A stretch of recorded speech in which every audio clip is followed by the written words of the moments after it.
Today I will show you how to make a quarter circle in Figma. So you will want to go here and click on ellipse, or use your shortcut on keyboard. You click all, and you will want to hold shift while you're dragging your ellipse. Now you choose the size which you want and you let it go. Now how to make a quarter circle is you can see here this little dot. It's called arc.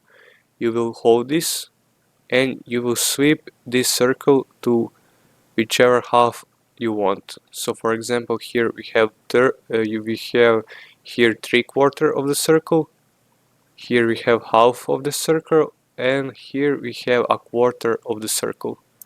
And now with this quarter, what you can do is you can rotate it. For example, you can hold this little dot and you can rotate it to any other part you want, for example on this left side.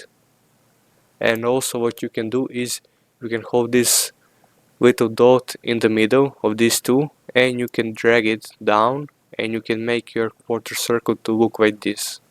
Or you can drag it on the other side and make your 3/4 circle look like this. And you can play with it however you want. And that's how you make a quarter circle in Figma.